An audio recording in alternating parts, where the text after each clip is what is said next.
Hello बच्चों, मैं doctor नवलदे Bharti. आज लेक्चर 10 के सेकंड पार्ट को हम लोग डिस्कस करेंगे। हम लोग कल्टीवेशन ऑफ ऑर्किड्स को डिस्कस कर रहे थे कल की वीडियो में, मतलब जिसमें लेक्चर 10 का पार्ट 1 था, जिसमें हम लोगों ने ऑर्किड के जनरल इंट्रोडक्शन देखा था। हम लोगों ने बस इतना देखा था कि ऑर्किड्स टेक्सोनॉमिकली ऑर्किड्स क्या से बिलोंग करते हैं, ऑर्किड्स किन्हें कहते हैं, किस तरह के मतलब ये एक पर्टिकुलर स्पीशीज़ नहीं है बल्कि ग्रुप ऑफ स्पीशीज़, मतलब इसको कंबाइंडली, बहुत सारी स्पीशीज़ को कंबाइंडली हम ऑर्किड फैमिली बोलते हैं। तो ये सारी चीज़ें हमने डिस्कस की थी। फिर हमने डिस्कस किया था कि ये कितनी बड़ी फैमिली है कि इसमें 800 जेनरा हैं और लगभग 25,000 स्पीशीज़ हैं। फिर उसके बाद हम लोगों ने ये डिस्कस किया कि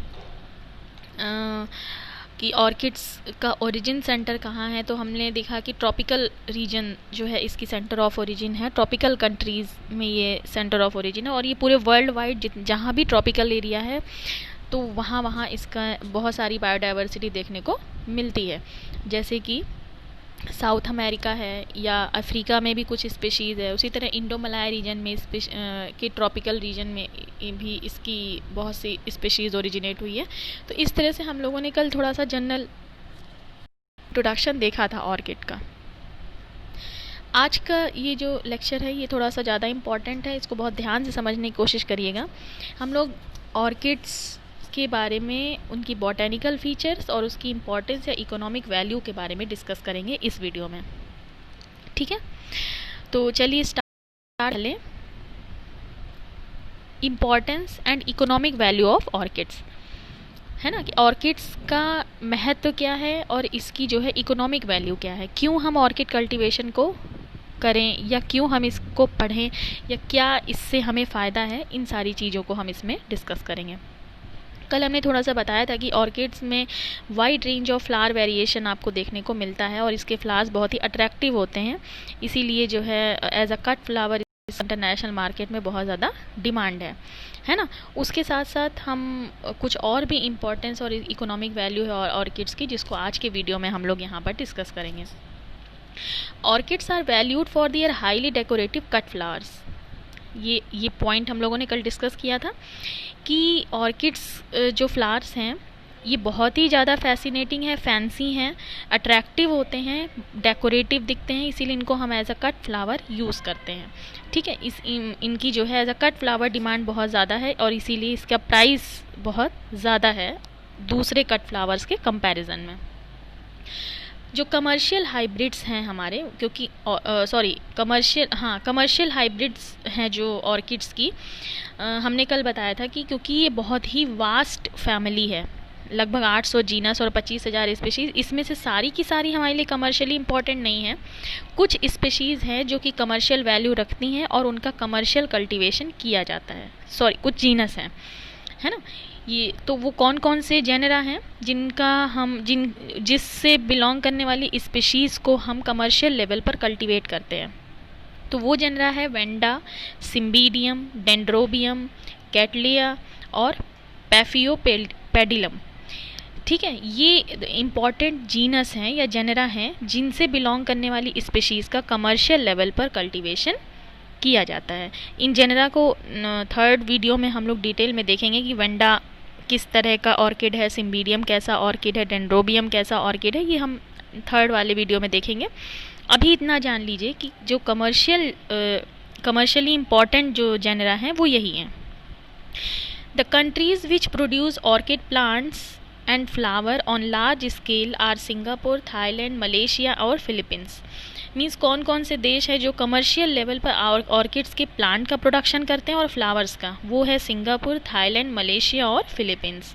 इंडिया में भी हम लोगों ने पिछले वीडियो में देखा था कि इंडिया में भी बहुत ज़्यादा बायोडाइवर्सिटी है ऑर्किड्स के प्लांट्स को लेकर के। जैसे कि हमारा वेस्टर्न घाट है, नॉर्थ ईस्ट हिमालय है, नॉर्थ वेस्ट हिमालय है, मतलब कश्मीर वाला रीजन है। ये सारी जगह बहुत ही रिच बायोडाइवर्सिटी है, बहुत सारी स्पीशीज़ यहाँ पर पाई जाती है, लेकिन फिर भी हम इसके कमर्शियल बेनिफिट को एक्सप्लॉइट करने में अभी भी नाकाम हैं। कुछ स्पीशीज़ ही हैं जिनको हम कमर्शलाइज़ कर पाए हैं, लेकिन वो भी इस तरह से नहीं है कि हम एक अच्छा खासा स्पेस क्रिएट कर सके इंटरनेशनल मार्केट में, है ना। तो हम फेल हैं इस लेवल पर, तो इसमें बहुत ज़्यादा रिसर्च डेवलपमेंट की बहुत ज़रूरत है ऑर्किड्स में, मतलब स्कोप इसका बहुत ज़्यादा है इंडिया में। नेक्स्ट इम्पॉर्टेंस इसकी है कि जो कमर्शियल वैनिला है, वैनिला आप लोग जानते होंगे, वैनिला जो फ्लेवर के तौर पर यूज़ किया जाता है, स्पाइस में आता है एक्चुअली वैनिला। वैनिला एक प्रकार के मसालों की कैटेगरी में आता है। तो ये जो वैनिला है, जो आप लोग आइसक्रीम या बेकरी प्रोडक्ट्स में आप लोग इसका नाम सुनते हैं, फ्लेवर के तौर पे इसको ऐड करते हैं, टेस्ट और फ्लेवर के तौर पे। ये जो वैनिला है एक्चुअली ये ऑर्किड है, ये एक स्पेशीज़ है ऑर्किड की, वैनिला प्लानीफोलिया। उसी से ये वैनिला हम जो है ऑब्टेन करते हैं, ठीक है ना। ये कंपाउंड है जो हम इस वैनिला प्लानीफोलिया नाम की ऑर्किड की जो स्पेशीज़ है उससे हमें वैनिला मिलता है, ठीक है। तो ये बात ध्यान रखिएगा कि वैनिला जो है ऑर्किड से हमें प्राप्त होता है। तो वैनिला कितना ज़्यादा कमर्शियली इंपॉर्टेंट है, बहुत सारे एडिबल फूड प्रोडक्ट में वैनिला ऐड होता है। और ये वैनिला पाया कहाँ जाता है, जो वैनिला प्लानीफोलिया जो ऑर्किड है उसके सीड में, उसका जो फ्रूट होता है, उसके फ्रूट को कैप्सूल बोलते हैं, और कैप्सूल में सीड होता है। तो उसके सीड को प्रॉपर सुखा करके, उसकी क्यूरिंग करके, उसकी इकोनॉमिक वैल्यू बढ़ा करके फिर हम इसकी जो है वैनिला उससे हम प्राप्त करते हैं, है ना। तो एक ये भी इसका कमर्शियली महत्व है ऑर्किड्स का। और नेक्स्ट है डेंड्रोबाइन एल्कलॉइड्स। ये एक एंटीपायरेटिक एल्कलॉइड है, डेंड्रोबाइन एल्कलॉइड्स, जो कि डेंड्रोबियम नोबाइल नाम की स्पेशीज से हमें मिलता है, ठीक है ना। डेंड्रोबियम भी जेनरा है, जो है ऑर्किडेसी फैमिली से बिलोंग करने वाला एक जेनरा है, जिसकी बहुत सारी स्पेशीज़ हैं। डेंड्रोबियम जेनरा है और नोबाइल स्पेशीज़ है। तो इससे हमें डेंड्रोबाइन एल्कलॉइड मिलता है, जो कि एंटीपायरेटिक की तरह काम आता है। इसी तरह तमाम सारी डेंड्रोबियम की स्पेशीज़ है जिनकी लीव्स को जो है हम मतलब जो है फूड के तौर पर भी यूज़ करते हैं, फ्लेवर ऐड करने के लिए। डेंड्रोबियम स्पेशीज़ की जो लीव्स हैं उनमें भी फ्लेवर होता है बहुत अच्छा, जैसे कि वैनिला में है। तो दूसरे जो है कोई भी रेसिपी बनाते समय हम उसमें इसको ऐड करते हैं। तो इस तरह से देखिए तो तमाम सारे छोटे बड़े जो है इकोनॉमिक वैल्यू है ऑर्किड्स की, जिसमें से दो इकोनॉमिक वैल्यू या महत्व बड़े हैं। एक तो ये ऑर्किड्स का use as a cut flower, और दूसरा इससे जो वैनिला प्लानीफोलिया जो स्पीशीज़ है जिससे हम वैनिला ऑब्टेन करते हैं, ये दोनों मतलब ज़्यादा इम्पोर्टेंस रखते हैं, ज़्यादा इकोनॉमिक वैल्यू रखते हैं, ठीक है। तो इन पॉइंट्स को आप लोग याद रखिएगा कि ऑर्किड्स का अगर इम्पोर्टेंस पूछा जाए या इकोनॉमिक वैल्यू पूछा जाए तो आप इन पॉइंट्स को डिस्कस करेंगे। अब नेक्स्ट देखते हैं बॉटेनिकल कैरेक्टरिस्टिक या बॉटेनिकल फीचर्स क्या हैं ऑर्किड्स के। ऑर्किड्स के बॉटेनिकल फीचर्स को हम लोग 3 पार्ट्स में डिस्कस करेंगे। एक तो हैबिटेट देखेंगे हम इसका, है ना, और दूसरा उसके मॉर्फोलॉजिकल फीचर्स देखेंगे। हैबिट, दूसरा हैबिटेट, और फिर मॉर्फोलॉजिकल फीचर, 3 चीज़ों को हम डिस्कस करेंगे। तो हैबिटेट को पहले डिस्कस करते हैं। हैबिटेट क्या होता है आप लोग अच्छे से जानते हैं कि किस तरह के इन्वायरमेंट में या क्लाइमेटिक कंडीशन में ऑर्किड्स पाए जाते हैं, उसे बोलते हैं उसका हैबिटेट।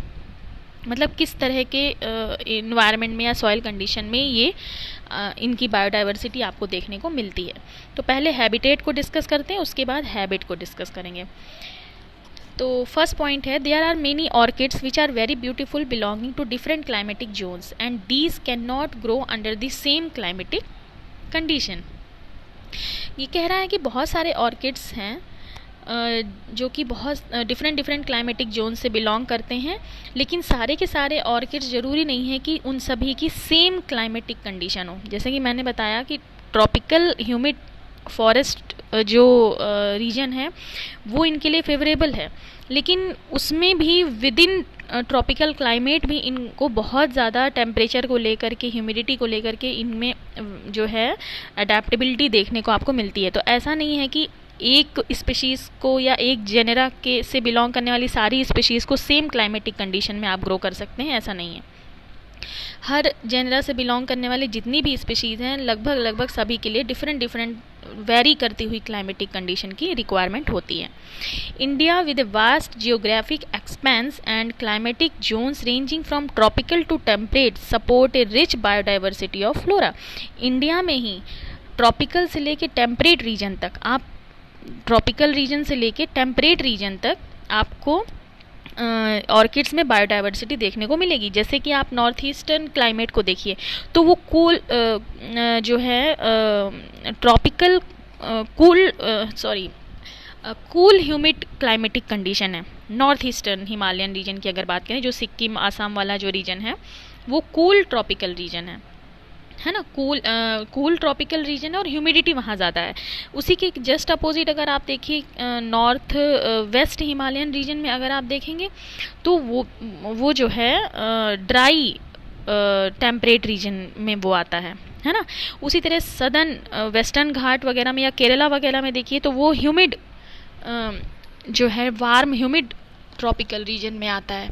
तो इस तरह से जो है टेम्परेचर को लेकर के, ह्यूमिडिटी को लेकर के आपको अलग अलग ट्रॉपिकल रीजन्स में जो है वेरिएशन देखने को मिलता है ना। तो उसी तरह इंडिया में भी जो ऑर्किड्स की स्पीशीज़ हैं वो अलग अलग क्लाइमेटिक जोन्स में जो है फैली हुई हैं। तो हर तरह की स्पीशीज़ के कल्टीवेशन के लिए एक पर्टिकुलर टाइप का क्लाइमेटिक कंडीशन की रिक्वायरमेंट होती है। ठीक है, अब इंडिया में देखिए ज़्यादातर जो इंडियन ऑर्किड्स हैं वो कहाँ पाए जाते हैं, वो पहाड़ी इलाकों में, मतलब नॉर्थ ईस्ट हिल की बात करें या नॉर्थ वेस्ट हिल की बात करें तो हिल के बेस वाले रीजन से लेकर के, है ना, बेस ऑफ द हिल से लेके कितनी ऊंचाई तक पहाड़ों पर 4300 मीटर तक की ऊंचाई तक अलग अलग स्पीशीज़ पाई जाती हैं। जो बेस वाले रीजन पे पाई जाती हैं वो थोड़ा वार्म और ह्यूमिड टाइप की हैं, और जो टॉप और ज़्यादा ऊंचाई पे जैसे जैसे आप बढ़ते जाएंगे तो वो आपको कोल्ड और ह्यूमिड स्पीशीज़ आपको देखने को मिलेगी, है ना। तो इस तरह से हर स्पीशीज़ की अलग अलग क्लाइमेटिक रिक्वायरमेंट है। उसके बाद हैबिटेट की बात करें तो, और ये तो क्लाइमेटिक कंडीशन के टर्म्स में हो गया। उसके बाद अगर इनकी जो है हैबिट की बात करें तो देखिए ऑर्किड्स जो होते हैं, सभी ऑर्किड्स ग्राउंड पर ग्रो नहीं करते हैं। कुछ ऑर्किड्स जो है इपीफिटिक होते हैं, है ना। इपीफिटिक होते हैं मतलब कि ट्री, किसी दूसरे पौधे पर, ट्री या श्रब पर जो है ये ग्रो करते हैं। मतलब इनकी जो जड़ें होती हैं वो ज़मीन पे नहीं होती हैं, ये एक तरह के पैराजिटिक टाइप से ग्रो करते हैं किसी दूसरे पेड़ पर या जो है किसी दूसरे पेड़ या पौधे पर, है ना। इनको एयर प्लांट्स ही बोलते हैं। तो वो ऑर्किड्स जो दूसरे ट्री या श्रब पर ग्रो करते हैं उनको हम इपीफिटिक स्पीशीज़ बोलते हैं या इपीफाइट्स बोलते हैं। कुछ ऑर्किड्स ऐसे होते हैं जो पत्थरों पर ग्रो करते हैं, रॉक्स पर ग्रो करते हैं, उनको हम मतलब उनकी ग्रोइंग कंडीशन के लिए रॉक्स जो है इसेंशियल रिक्वायरमेंट है, उनको हम लिथोफिटिक बोलते हैं। लिथ मतलब रॉक होता है ना। तो जो रॉक्स पर ग्रो होते हैं उन्हें लिथोफिटिक बोलते हैं। कुछ हैं जो सॉइल में ग्राउंड पे ग्रो करते हैं, उनको हम टेरेस्ट्रियल ऑर्किड्स बोलते हैं। और कुछ ऑर्किड्स की स्पीशीज़ ऐसी हैं जो डेड डिकेइंग ऑर्गेनिक मैटर है, मतलब कोई डेड लिविंग मैटर है उस पर ग्रो करते हैं। जैसे कि सपोज दैट कि कोई पेड़ है वो डेड हो चुका है, तो उसका जो लॉग है, जो तना है उसका मोटा, वो जब सड़ता है धीरे धीरे करके सड़ता है, तो उस लॉग्स पर आप देखिए बहुत सारे पौधे उगाते हैं, है ना। तो उसी तरह ऑर्किड्स भी जो है किसी भी पौधे का जो डेड पार्ट है उस पर जो है ये ईजिली कुछ स्पीशीज़ जो है ऑर्किड्स की ग्रो कर जाती हैं, है ना। तो इस तरह से देखा जाए तो अगर इनकी हैबिट को देखा जाए कि किस तरह से ग्रो करती हैं, तो 4 प्रकार की होती हैं: इपीफिटिक, लिथोफिटिक, टेरेस्ट्रियल और सैप्रोफिटिक। सैप्रो मतलब जो नॉन लिविंग ऑर्गेनिज्म पर जो ग्रो करती हैं। ये भी हम लोग आगे डिटेल में इसको क्लासिफिकेशन में और अच्छे से पढ़ लेंगे, ठीक है। तो ये जनरल हैबिट है ऑर्किड्स की। उसके अलावा देखिए ऑर्किड्स के बारे में जो भी हम लोग बॉटेनिकल फीचर्स पढ़ रहे हैं ये बहुत ही इंपॉर्टेंट है। बहुत ही पिक्यूलियर टाइप का कट फ्लावर है ऑर्किड, है ना। आपको मतलब इसकी हैबिट्स में भी ऐसी ऐसी चीज़ें आपको सुनने को मिलेंगी जो आपको दूसरे किसी और फ्लावर्स में नहीं मिलती हैं। तो इसलिए इसके हर पॉइंट्स को बहुत ध्यान से जो है याद रखिएगा। उसके बाद है, अब इसकी अगर प्लांट की बात करें कि ऑर्किड का प्लांट कैसा होता है, तो ऑर्किड जो है ये एक पेरेनियल हर्ब है, हर्बेशियस टाइप का प्लांट है, पेरेनियल है, ठीक है ना। पेरेनियल है मीन्स इसकी लाइफ साइकिल 2 साल से मतलब अबव ही है, मोर देन 2 ईयर्स है, और हर्बेशियस है, मतलब इसमें स्टेम वुडी नहीं पाई जाती, इसमें स्टेम जो है मोस्टली थोड़ी मॉडिफाइड होती है या शॉर्ट होती है, और बाकी लीफ आपको इसमें फ्लैशी लीव्स आपको ज़्यादातर मिलेगी। तो ऑर्किड्स जो है पेरेनियल हर्ब्स की कैटेगरी में आते हैं, जिसमें से इपीफिटिक और लिथोफिटिक जो ऑर्किड्स हैं, इपीफिटिक मतलब जो पेड़ों पर ग्रो करते हैं जिनकी जड़ें ज़मीन में नहीं होती हैं, और लिथोफिटिक जो ऑर्किड्स हैं इनमें एरियल रूट्स पाई जाती हैं। एरियल रूट्स मतलब कुछ जड़ें हवा में पाई जाती हैं, एयर में जो है एयर में मतलब हैंग करती रहती, लटकती रहती हैं। कारण क्या होता है कि एरियल रूट्स की मदद से ये जो इपीफिटिक या लिथोफिटिक ऑर्किड्स की जो स्पीशीज़ हैं, इन अपने हवा में मौजूद जो जड़ हैं उनकी मदद से हवा में मौजूद जो पानी है, वाटर है, उसको एब्जॉर्ब कर लेती हैं, ठीक है ना, और लंबे समय तक इस वाटर को अपने में स्टोर कर सकती, क्योंकि इनकी जड़ें ज़मीन में तो होती नहीं है, तो ज़मीन से वाटर तो ये एक्सट्रैक्ट कर नहीं पाएंगे। तो करते क्या है कि मिनरल्स या न्यूट्रिएंट्स तो ये जिस पौधे पर ग्रो कर रहे हैं उससे ले लेते हैं, और वाटर के लिए ये एयर में जो मॉइस्चर प्रेजेंट है उसको जो है ये खींच लेते हैं, है ना, एरियल रूट्स से। तो इनकी जो एरियल रूट्स होती हैं, अगर इसकी एनाटॉमिकली स्ट्रक्चर देखें तो इसमें सेंट्रल एक्सिस होती है जिसमें जाइलम फ्लोएम होता है, और इस सेंट्रल एक्सिस के चारों तरफ एक स्पेशल टाइप की सेल्स पाई जाती हैं या टिश्यू पाए जाते हैं जिसको बोलते हैं वेलामेन। यही वेलामेन जो है, इन्हीं में ये कैपेबिलिटी होती है। एयर चैम्बर्स, इसमें बहुत सारे एयर पोर्स होते हैं जिसमें जब ड्राई पीरियड होता है, मतलब वातावरण में मॉइस्चर नहीं रहता है, तब तो ये चैम्बर्स में एयर भरी होती है। अदरवाइज जैसे ही ह्यूमिडिटी आती है, मतलब इन्वायरमेंट में या एटमॉस्फेयर में ह्यूमिडिटी बढ़ती है, ये वेलामेन के जो एयर चैम्बर्स हैं इनमें से एयर हट जाती है और इनमें पानी इकट्ठा हो जाता है ना, क्योंकि ये वेलामेन मॉइस्चर एब्जॉर्ब कर लेते हैं अपनी थिन जो है एपिडर्मल लेयर से, और उसको लंबे समय तक के लिए पौधे में स्टोर रखते हैं। तो ये एक बहुत इम्पॉर्टेंट कैरेक्टरिस्टिक है एपिफिटिक और लिथोफिटिक ऑर्किड का, जिसको आपको ध्यान रखना है कि इनमें एरियल रूट्स होती हैं, है ना, हवा में जड़ें पाई जाती हैं, और इन हवा में जो जड़ें पाई जाती हैं इनमें वेलामेन होते हैं। वेलामेन एक प्रकार का लूज स्पंजी टिश्यू होता है जिसमें एयर चैम्बर्स होते हैं, और ये एयर चैम्बर्स हवा में मौजूद मॉइस्चर को एब्जॉर्ब कर लेते हैं, और उसी मॉइस्चर से उस मॉइस्चर को पौधा अपने ग्रोथ और डेवलपमेंट के लिए यूज़ करता है। Epiphytic orchids have adventitious roots produced from stem nodes, also help them to climb up tree, है ना। साथ ही साथ ये जो एरियल रूट्स हैं, है ना, इनके अलावा इनकी नोड से कुछ एडवेंटिशियस रूट्स, कुछ और प्रकार की भी जड़ें निकलती हैं जिसका काम होता है पौधे से न्यूट्रिएंट एब्जॉर्ब करना। वो जड़ें जो एडवेंटिशियस रूट्स हैं, जो जैसे ये क्लाइंबिंग टाइप का है, एपिफिटिक ऑर्किड थोड़ा क्लाइंबिंग नेचर का होता है, तो इसकी जो स्टेम होती है, इसकी हर नोड से कुछ और जड़ें निकलती हैं जो जड़ें पौधे के अंदर स्टेम में अंदर जो है न्यूट्रिएंट एब्जॉर्ब करने के लिए वो जिस ट्री पर चढ़ रही हैं उसमें अपनी जड़ें घुसा देते हैं और उससे न्यूट्रिएंट एब्जॉर्ब करते हैं, और साथ ही साथ उन्हीं जड़ों की मदद से वो उसी पेड़ पर या श्रब पर या किसी भी तरह के जो प्लांट है उस पर वो ग्रो भी करती रहती हैं। तो एपिफिटिक और जो लिथोफिटिक मतलब ट्री पर ग्रो करने वाले और रॉक्स पर ग्रो करने वाले जो ऑर्किड्स हैं मे ग्रो एज नहीं सॉरी यहाँ पर ये सेकेंड पॉइंट है, ये इतना आपको समझ में आ गया होगा कि एक पेरेनियल हर्ब है, इसमें वेलामेन की मदद से एरियल रूट्स से ये मॉइस्चर एब्जॉर्ब करते हैं, और इनमें एडवेंटिशियस रूट्स होती हैं जो कि क्लाइंबिंग में सपोर्ट करते हैं। उसके अलावा नेक्स्ट इम्पॉर्टेंट जो इसमें पॉइंट है वो ये है कि जो एपिफिटिक या लिथोफिटिक ऑर्किड्स हैं, एपिफिटिक या लिथोफिटिक जो ऑर्किड्स हैं, इनमें एक बहुत ही ख़ास कैरेक्टरिस्टिक पाई जाती है, और वो कैरेक्टरिस्टिक ये होती है कि ये अपनी हैबिट को बदल लेते हैं। कैसे हैबिट को बदल लेते हैं? जैसे कुछ एपिफिटिक जो ऑर्किड्स हैं, कुछ जो एपिफिटिक ऑर्किड्स हैं या लिथोफिटिक ऑर्किड्स हैं, वो कुछ समय के अगर उनको फोर्सफुली कुछ ऐसी सर्कमस्टेंसेस प्रोवाइड हो, जैसे कि अगर कोई सपोज दैट कि कोई पेड़ अवेलेबल ना हो जिस पर कि ये ग्रो कर सके, है ना, या रॉक्स की अवेलेबिलिटी ना हो जिस पे लिथोफिटिक स्पेशीज़ जो है वो ग्रो कर सकें। मतलब कुछ स्पेशल सर्कमस्टेंसेस ऐसी आ जाएं जिसमें कि इनको कोई प्लांट मिले ना ग्रो करने के लिए, या रॉक्स ना मिले, तो ये जो स्पेशीज़ हैं ये अपने आप में इनकी हैबिट रिवर्स कर जाती है, मतलब अपने आप को बदल लेते हैं और ये अपने आप को टेरेस्ट्रियल नेचर में बदल लेते हैं, टेरेस्ट्रियल ऑर्किड में बदल जाते हैं। टेरेस्ट्रियल मतलब जो ज़मीन पे ग्राउंड में ग्रो करने लगते हैं, सॉइल में ग्रो करने लगते हैं। तो मतलब कहने का ये है कि स्ट्रिक्ट नहीं होती एपिफिटिक या लिथोफिटिक स्पीशीज़।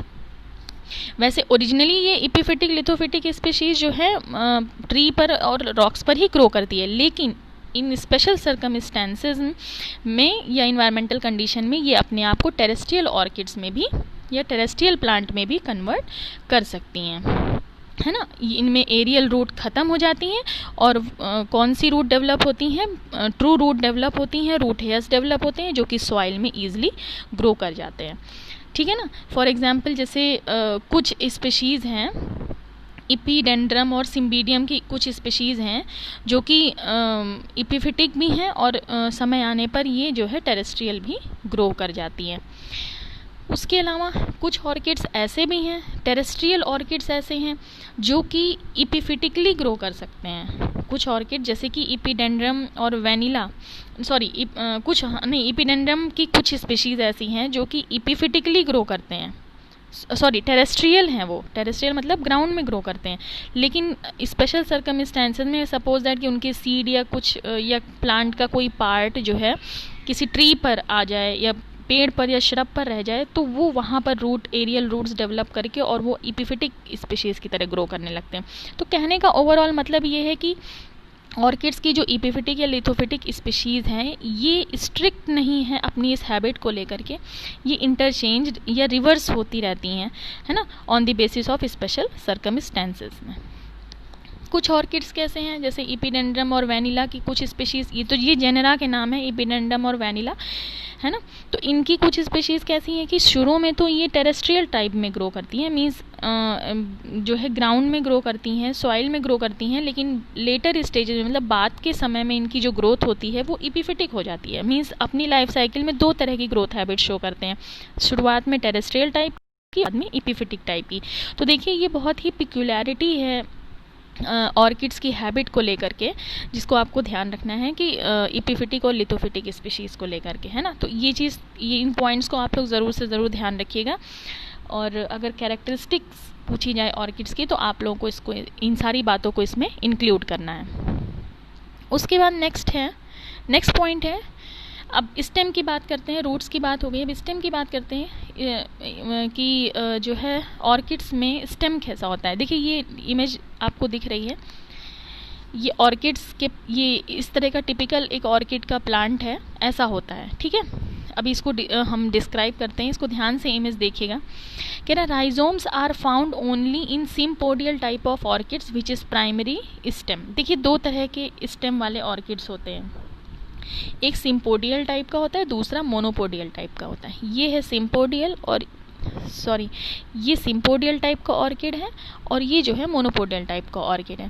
सिम्पोडियल ऑर्किड में क्या होता है कि देखिए ये जो स्टेम है ना, ये वाला पोर्शन, ये जो राइजोम लिखा हुआ है यहाँ पर, देखिए नीचे आपको दिख रहा होगा, यहाँ पर ये राइजोम लिखा हुआ है, मतलब ये जो parallel to the ground surface जो पार्ट ग्रो कर रहा है ये राइजोम इसमें पाया जाता है। मतलब ये प्लांट की स्टेम है, ठीक है ना, ये प्लांट की स्टेम है और इस राइजोम पर नोड है और हर नोड से देखिए अबव ऊपर की तरफ जो है वो सेकेंडरी स्टेम जो है वो प्रोड्यूस हुई है और नीचे की तरफ जो है बहुत सारी जड़ें हैं, है ना। तो ये मेन स्टेम इसमें जो है ये मेन स्टेम पाया जाता है जिसको राइजोम बोलते हैं सिम्पोडियल टाइप में। जबकि मोनोपोडियल टाइप में क्या होता है, राइजोम नहीं पाया जाता। देखिए प्लांट एकदम सीधा है, इरेक्ट ग्रो कर रहा है।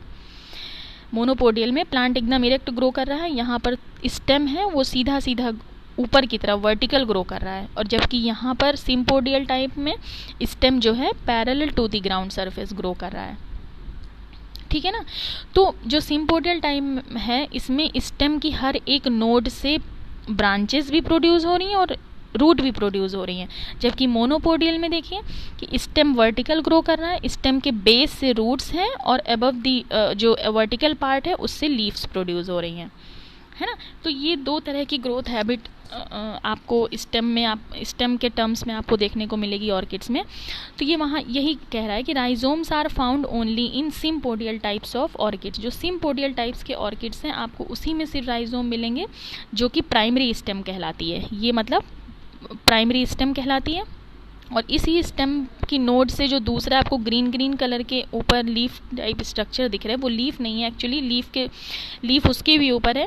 थोड़े से स्वेल्ड पोर्शन आपको दिख रहे हैं, है ना, राउंड पियर शेप के या बल्ब टाइप के आपको पोर्शन दिख रहे हैं, वो सेकेंडरी स्टेम है। तो देखिए लिखा हुआ है नेक्स्ट पॉइंट में कि पियर शेप और spindle like pseudo bulbs are found in large number of epiphytic orchids.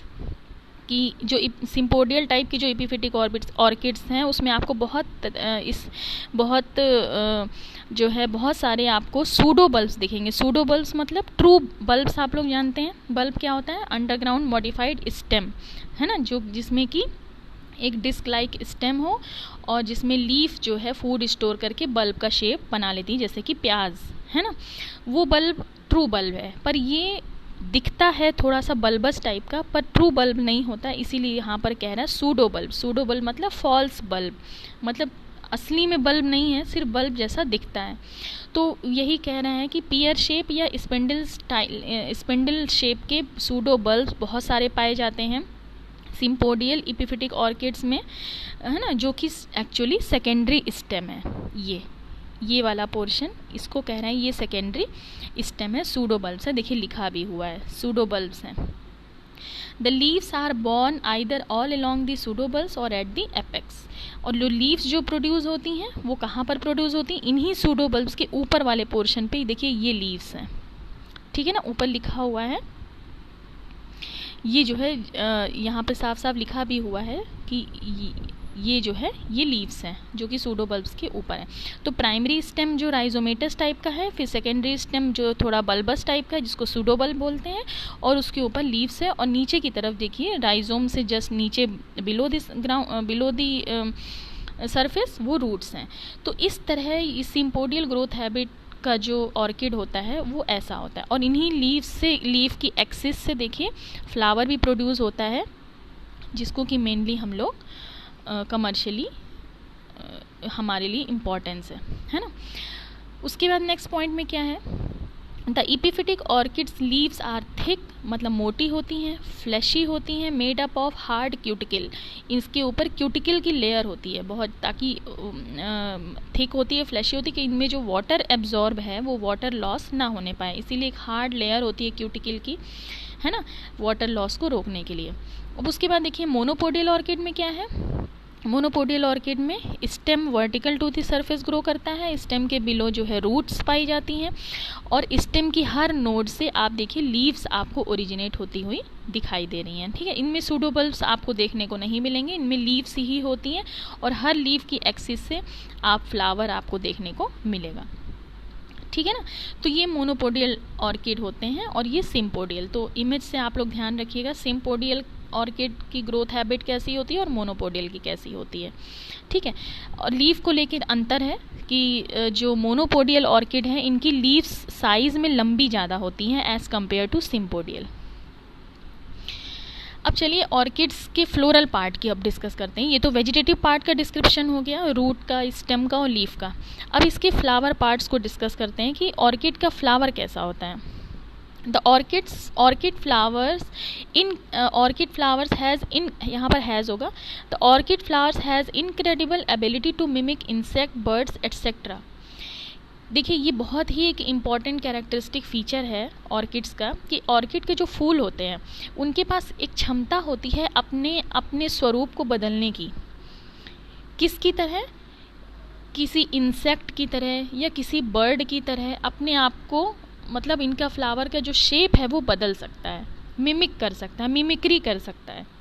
जैसे कि फॉर एग्जांपल बी ऑर्किड है, एक स्पीशीज़ है ऑफ्रिस स्पीशीज़ है जो ऑर्किड की, उसको बी ऑर्किड भी बोलते हैं क्योंकि इस ऑर्किड में ये क्षमता होती है कि इसके जो फूल हैं ये किसकी मिमिक्री करते हैं? बी या वैस्प, जो हनी बी होती है या वैस्प होती है, उसकी मिमिक्री करते हैं। मतलब फूल बिल्कुल हनी बी या वैस्प जैसा आपको दिखाई देगा, है ना, हनी बी या जो है वैस्प जैसा आपको दिखाई देगा। तो ये इनकी एक जो है बहुत ही इम्पॉर्टेंट कैरेक्टरिस्टिक है।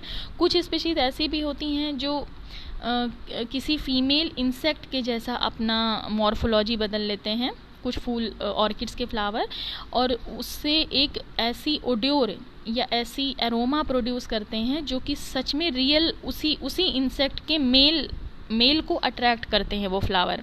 मतलब मेल को ये लगता है कि शायद कोई मतलब फीमेल इंसेक्ट है, और वो फूल की तरफ अट्रैक्ट हो जाते हैं, और इसी वजह से वो पॉलिनेशन होता है। तो ये जो इनके फूलों में ये जो मिमिक्री करने की ये जो हैबिट पाई जाती है, ऐसा माना जाता है कि ये पॉलिनेशन को फैसिलिटेट करने के लिए ऐसा होता है, ठीक है ना। तो ये एक बहुत ही पिक्यूलियर जो है इनका कैरेक्टरिस्टिक फीचर है। तो इसको भी ध्यान रखिएगा कि इनके फ्लावर्स जो है मिमिक्री कर सकते हैं किसी इंसेक्ट्स की या बर्ड्स की, मतलब जिससे भी पॉलिनेट होना चाहे इंसेक्ट या बर्ड से, उसके जैसा फ्लावर अपना अपीयरेंस बना लेता है, तो पक्षी हो या इंसेक्ट हो वो उसकी तरफ आकर्षित हो जाते हैं। Flowers of orchids are perfect, terminal, solitary और इन ए स्पाइक और रेसीम और panicle. All orchids are made up of 7 parts. तो इसका जो फ्लावर होता है ऑर्किड का या इन्फ्लोरेसेंस है वो टर्मिनल होता है, मतलब टिप पर प्रोड्यूस होता है, सॉलिटरी भी हो सकता है मतलब अकेला भी हो सकता है, और ग्रुप में भी हो सकता है। अगर ग्रुप में है, ग्रुप ऑफ फ्लावर्स है, तो वो स्पाइक हो सकता है, रेसीम हो सकता है या पैनिकल हो सकता है ना। तो जो इसका इन्फ्लोरेसेंस है उसमें वो सिंगल भी हो सकता है, सिंगल फ्लावर का भी और मल्टीपल फ्लावर का भी। अब इसका एक फ्लावर की अगर बात की जाए तो जो ऑर्किड का फ्लावर है वो 7 पार्ट से मिलकर के बना हुआ है। कौन कौन से पार्ट्स हैं, इमेज भी देखिएगा और जो लिखा है वो भी ध्यान दीजिएगा। ऑर्किड्स में 3 सेपल्स पाई जाती हैं, 2 पेटल पाई जाती हैं, 1 लिप या लेबलम पाया जाता है, ठीक है, और 1 कॉलम होता है। अब आइए देखते हैं ये होते क्या क्या है। 3 सेपल्स मतलब सेपल्स जो आप देखिए ये इमेज में आपको दिख रहा है कलर्ड पोर्शन सेपल्स, एक ये है, एक ये है और एक ये है। ये 3 सेपल्स हैं, ठीक है। इनका शेप थोड़ा सा आप देखेंगे तीनों का मैच कर रहा है। उसके अलावा 2 पेटल्स आपको पाएंगे, देखिए एक ये पेटल है और एक ये पेटल है, ये दोनों पेटल्स आपको मिलेंगी। तो ठीक है, 5 पार्ट हो गए। उसके बाद आप बीच में आप देखेंगे एक लिप या लेबलम होता है। ये देखिए यहाँ पर लिखा हुआ है ना, जैसे लिप जैसा जो निकला हुआ है, इसे लिप बोलते हैं या लेबलम बोलते हैं। ये एक्चुअली जो है ये पॉलिनेशन में सपोर्ट करने वाला पार्ट है। जैसे इंसेक्ट से पॉलिनेट होना है अगर फ्लावर को, तो इंसेक्ट आकर के इसी पर बैठते हैं, तो इसे बोलते हैं लिप, है ना। और उसके बाद एक और पोर्शन होता है सेंटर में, लिप के सेंटर में देखिए तो कॉलम, ठीक है। ये जो कॉलम होता है, ये कॉलम एक्चुअली रिप्रोडक्टिव पार्ट है, इसमें मेल और फीमेल रिप्रोडक्टिव ऑर्गन पाए जाते हैं। तो ये 7 तरह के पार्ट से मिलकर के ऑर्किड का फ्लावर बना होता है। तो इसकी सेपल और पेटल देखिए दोनों कलर्ड होती हैं। जनरली आप फ्लावर्स में देखते हैं कि सेपल्स जो है ग्रीन कलर की होती हैं और पेटल्स जो है वो कलरफुल होती हैं, लेकिन ऑर्किड्स में सेपल और पेटल दोनों ही कलरफुल होती हैं और अट्रैक्टिव होती हैं। इसीलिए इन दोनों के कलर बेसिस पे सेम होने की वजह से कहीं कहीं आपको ऑर्किड्स में सेपल पेटल अलग अलग ना लिख करके टेपल लिखा हुआ मिलेगा, TEPAL टेपल, ठीक है ना। 5 टेपल आपको लिखा हुआ मिलेगा। तो ये चीज़ थोड़ा सा ध्यान रखिएगा, कहीं पे टेपल देखने को मिलेगा, कहीं पर सेपल या पेटल अलग अलग देखने को मिलेगा, ठीक है। तो देखिए लिखा है sepals and petals are typically coloured. The sepals may be free from one other. जो तीनों सेपल्स हैं वो एक दूसरे से फ्री भी रह सकती हैं और कभी कभी जुड़ी भी रहती हैं और एक ट्यूब लाइक स्ट्रक्चर बना लेती हैं, जिसको सेपलाइन ट्यूब भी बोलते हैं, ठीक है। उसके बाद नेक्स्ट है, अब आइए देखिए सेपल पेटल को हम लोगों ने डिस्कस कर लिया। अब हम लोग डिस्कस करते हैं कॉलम को, रिप्रोडक्टिव पार्ट को। तो अगर इस इमेज को थोड़ा सा ध्यान से देखिएगा, the reproductive organ of orchids क्या क्या होते हैं, स्टेमन होते हैं और पिस्टिल होता है। स्टेमन मेल रिप्रोडक्टिव पार्ट और पिस्टिल या फीमेल रिप्रोडक्टिव ऑर्गन, ये दोनों कंडेंस्ड होते हैं, मतलब एक दूसरे के नज़दीक होते हैं और एक कंसोलिडेटेड स्ट्रक्चर में होते हैं जिसको कॉलम बोलते हैं, ठीक है ना, हम लोगों ने भी पीछे देखा ना, ये येलोइश टाइप का आपको जो दिख रहा है, नीचे स्टिग्मेटिक सरफेस दिख रही है और ऊपर येलो कलर का एंथर कैप दिख रहा है। तो ये ओवरऑल मिला के इस पोर्शन को लिप के जस्ट अंदर थोड़ा सा आपको अंदर की साइड में होल जैसा जो स्ट्रक्चर दिख रहा है वही कॉलम है ना। तो इस कॉलम को बॉटनिकली क्या बोलते हैं, गाइनो स्टेमिनम। गाइनो मतलब जिसमें फीमेल रिप्रोडक्टिव ऑर्गन हो और स्टेमिनम मतलब मेल रिप्रोडक्टिव ऑर्गन। तो इस कॉलम में मेल और फीमेल दोनों ही रिप्रोडक्टिव ऑर्गन होते हैं, इसीलिए इसको कंबाइंडली क्या बोला जाता है, gyno स्टेमिनम। The male and female part being separated by a flap or projection of a tissue called restylum। इस इमेज में देखेंगे अगर आप, तो देखिए जो है ये लेबलम है, ये पूरा का पूरा लेबलम है, ठीक है ना। ये स्टिग्मा है और ये यहाँ पर हार्ट शेप का, आपको इस जगह पर आपको हार्ट शेप का जो है रेस्टिलम आपको देखने को मिलेगा। और ऊपर दो ये किडनी शेप के जो स्ट्रक्चर दिख रहे हैं ये दोनों, ये पॉलिनियम है। मतलब पॉलिनियम मतलब जिसमें पॉलन ग्रेन्स आपको मिलेगा, और ऊपर की तरफ एंथर कैप है छोटा सा, है ना, वो इंडिकेट कर रहा है। ये सारी चीज़ें मिलकर के कॉलम बनाती हैं, एंथर कैप, पॉलिनियम और रेस्टिलम और स्टिग्मा, ये सब मिलकर के कॉलम बनाती हैं, है ना। ठीक है, तो ये सिर्फ कॉलम की इमेज है, बाकी इसमें पेटल और सेपल को इतना ज़्यादा वो हाईलाइट नहीं किया गया, ये सिर्फ कॉलम की इमेज है। तो और ये जो मेल और फीमेल रिप्रोडक्टिव पार्ट का जो सेपरेशन जिससे होता है वो रेस्टिलम कहलाता है। ये है ऑर्किड का फ्लावर का स्ट्रक्चर। ऑर्किड्स का जो फ्लावर है वो क्रॉस पॉलिनेशन होता है, उसमें इंसेक्ट और बर्ड्स की मदद से इसमें क्रॉस पॉलिनेशन होता है। तो ये जनरल इस वीडियो में आप लोगों को समझ में आया होगा कि ऑर्किड्स की बॉटेनिकल कैरेक्टरिस्टिक, उसकी हैबिट और हैबिटेट कैसी होती है ना, और उसकी इम्पोर्टेंस या इकोनॉमिक वैल्यू। उम्मीद है आप लोगों को अच्छे से समझ में आ गया होगा, मैंने फिगर्स से समझाने की कोशिश की है ना।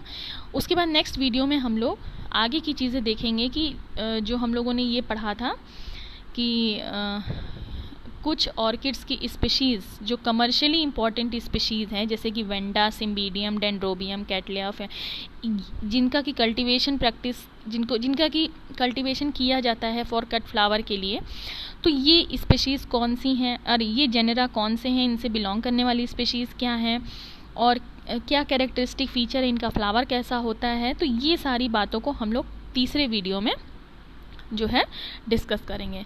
ठीक है, इससे रिलेटेड किसी भी तरह की कोई क्वेरी हो तो आप लोग प्लीज़ कमेंट बॉक्स में लिखिए और जो है फीडबैक ज़रूर दिया करिए कि समझ में आ रहा है या नहीं आ रहा है, ताकि मेरे लिए आगे बढ़ना थोड़ा सा आसान हो जाता है।